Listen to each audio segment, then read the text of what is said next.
Ever since I started this channel, I've been on a bit of a quest to find the best mouse in the world. And I've been lucky enough to test out a bunch of different mice, ranging from super lightweight gaming prototypes to oddly shaped ergonomic devices, and of course, the most overhyped expensive piece of crap on the market.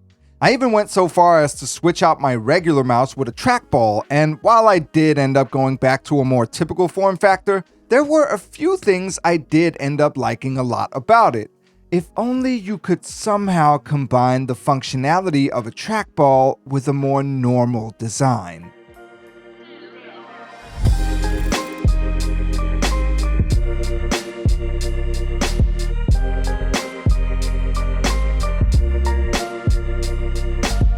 So for the past week, I've been using this thing as my main input device. And the idea behind it is simple.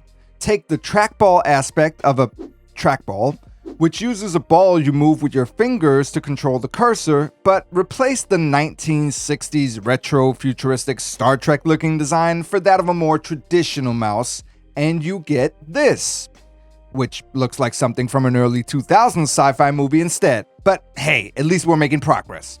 So in this video, I'm going to share my experience of what it's been like to live with this mouse, including a test of how well it performs when gaming, as well as what I like and dislike about it.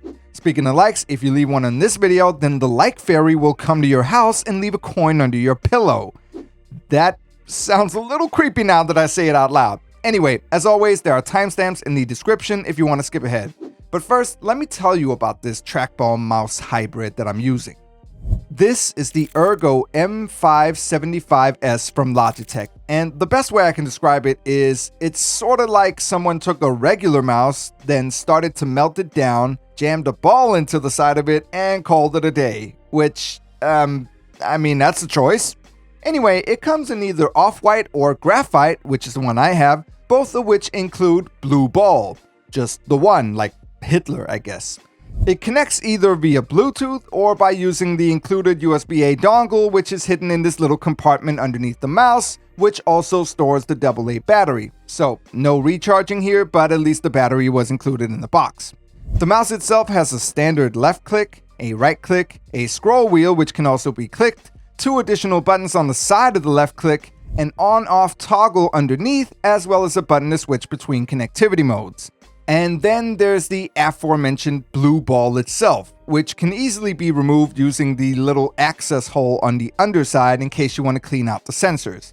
And you get all of this for an MSRP of $50, though you can often find it cheaper than that.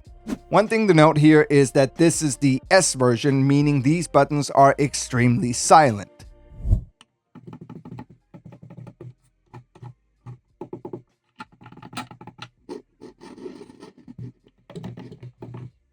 Those extra 2 buttons up near the top can be reprogrammed using the Logi Options Plus software, and while it's not exactly my favorite software ever, it does the job just fine. Now, if you've ever owned, well, pretty much any mouse ever that could be reprogrammed, you'd expect there to be a wealth of options for doing the same here.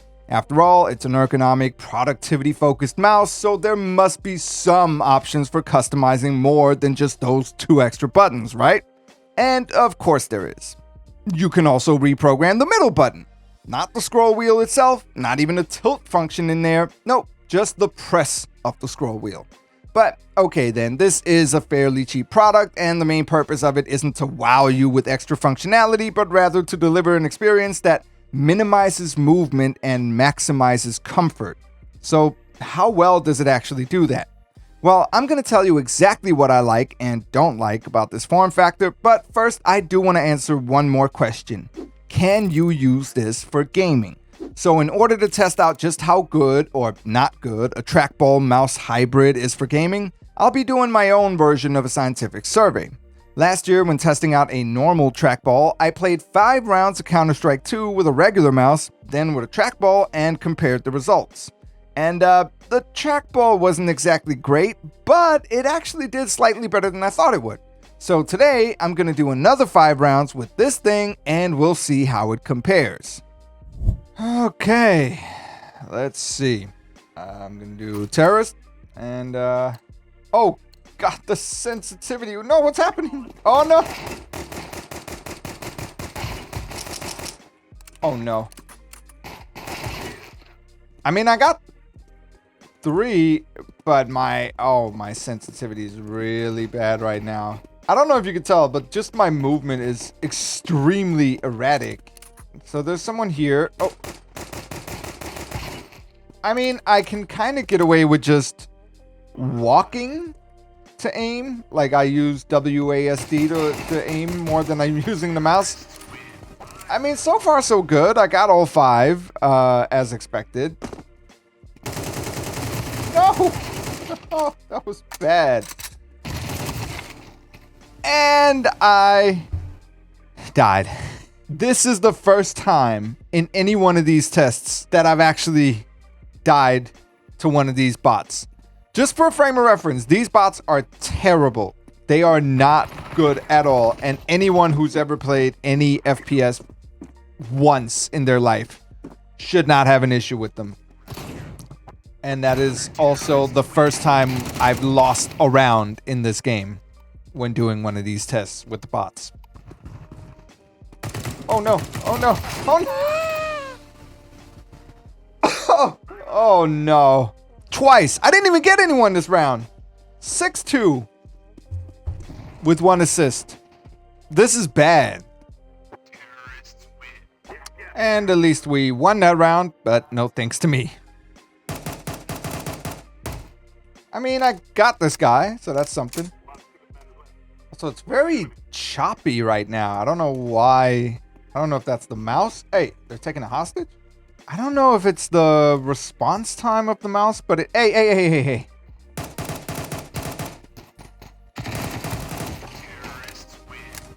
Okay, well, I did something at least. Oh, God, here we go. You see this? Trying to accurately... Oh, God. Oh, well, that actually did something there. And there we go. So, after 5 rounds, the score is 4-1 for my team, and I have a KD ratio of 11-2 with 1 assist, which is significantly worse than even with the regular trackball. This thing is so inaccurate, and so... It's also just so jittery. The way it moves around is just not very good for gaming, honestly. Look, I'm very much, I don't want to say the wrong thing. I would never say, this thing is impossible to game on. Technically, you can game on it. I am technically gaming right now. Would I recommend it to anyone? No, not ever. This is a terrible experience. I understand that maybe as you get more used to it, maybe it's a little better. It's very jittery. It's not, it's terrible. It looks so laggy, but it's not lag. It's input lag.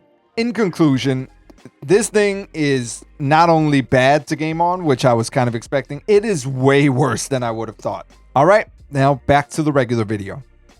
All right, so it's not great for gaming, but there are still some things I really like about it. For example, I like that I can use it while sitting on the couch, which you can't really do with a normal mouse. I like how comfortable it is when I rest my hand on it. I like when I'm trying to move a clip or something like that onto a timeline in DaVinci Resolve, how I can just hold down the mouse button and sort of roll the ball infinitely to get it to where I want it to go, which can otherwise be a bit finicky when using the trackpad. And, that's it. Yeah, so I don't like this thing at all. Look, the idea of it is great. You rest your hand on it, and instead of moving your hand to move the cursor, you just give the blue ball this little nudge with your thumb. And like I said before, this particular mouse is pretty comfortable when your hand is resting on it. The problem is that as long as you're actually using the damn thing, your hand is not resting at all. Let me show you what I mean. When you're using a regular mouse, your hand is resting in this position. Maybe a bit different depending on the shape of the mouse you're using, but you get the gist. When you move the mouse around, you're moving your wrist or maybe your entire arm, but the hand itself remains pretty stationary. When you use a regular trackball, your hand rests on it like this. And to move the cursor around, you sort of glide your hand over the ball itself, but your hand stays in that same resting position. Now, when you use this trackball mouse hybrid thingy, your hand rests on it like this. almost the exact same as with a regular mouse. However, to move the cursor around, you don't move your wrist or your arm. No, you have to use your thumb like this, meaning you're actually moving the hand itself significantly more than with all the other options. And it is exhausting. Look, it might not seem like much when you watch me do this for a few seconds, but the closest thing I can compare it to is playing Thumb War for the entirety of the time you're using the mouse. After my first 5 minutes with this thing, my hand was starting to cramp up bad.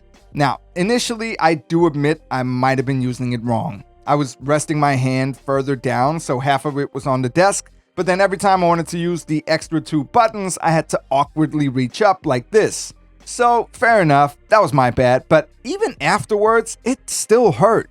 Then I thought maybe it was because the sensitivity was too low, so I was doing way too much moving my thumb around, so I cranked the speed up from 50 to 80%, and still it hurt. So I figured it was just a matter of getting used to it. Well, it's been a week now, and I can finally say my hand still hurts. Honestly, I haven't had this much fatigue in my right hand since I was a teenager. The other big issue here is precision. Again, I know there's a bit of a learning curve here, but I also just don't think that an input device you move with your thumb is going to make for the most intuitive control scheme. Think about it. How often do you use your thumb to draw or move something? If you had to, say, trace the lines on a drawing with a finger, would you use your thumb or your index finger? And I know there are some pretty big exceptions to this. For example, we use our thumbs on our phones all the time, and the same even goes for something like a PS5 controller. But those devices are also set up a lot differently than a mouse. Using your thumb to control your cursor kind of equates to using your thumb on the trackpad of your laptop, which, if you haven't done so, try it right now and tell me if it makes any sense. Now, again, I'm not saying you can't possibly learn this in time, but it just isn't quite as natural as using your index finger, at least not to me.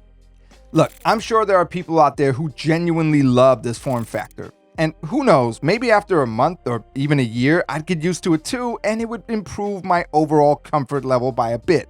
But honestly, I just don't see the appeal of this thing. If you like the resting position of a mouse like this, then you'd be better off getting a normal ergonomic mouse like the Keychron M6, the Rappu MT760, or even the overpriced MX Master 3 or 4. If you find those aren't comfortable enough, you could try out a vertical mouse like the MX Lift or Vertical, or even the crazy looking Proto-Arc EM11, which has really grown on me over time and only costs half of what the M575 does. Or hell, if you want the Trackball experience, whether it's for the added level of precision or even just to try something completely different, then get a regular trackball such as the Kensington Orbit or any other one out there. Not only is it better for your hand, in my opinion, but it's also way easier to get used to since you control those with your index finger and not your thumb. As far as this mouse trackball hybrid thing, well, at least it looks different, but different isn't always better. And in this case, it's also not worth it. Thanks for watching. Subscribe for more honest tech-related videos, and I'll see you guys in the next one. Peace out.